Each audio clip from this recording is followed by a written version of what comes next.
Nimaga hamma qo'chqorlariga nom qo'yyapti, qanaqadir liniya deyapti. O'zi aslida liniya degan narsa bormi, yo'qmi?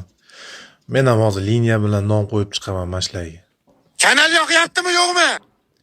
Jim turishsenchi, senlar Devu liniyasan, ichingda Matiz, Spark degan. Agar shu surat 5000 ta like yig'sa tirnog'im olaman.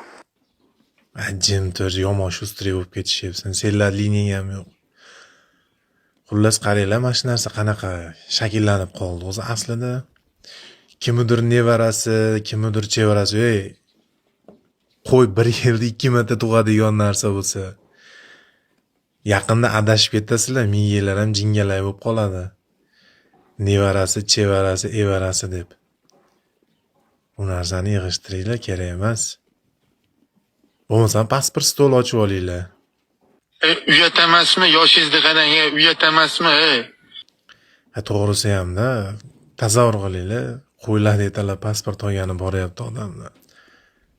Bizni qo'rada mana bari yetimxonadan chiqqan 3 oyligida ota-onasi tashlab ketgan qo'ylar hammasi. Ismi bo'lmasa ham, familiyasi bo'lmasa ham yaxshi semirishyapti-yu. Bu ikkalasi 109-modda 2-qismi bilan sudlangan. Yengil tan jarohati yetkazish bilan o'sha 6 oyga kesilgan bular.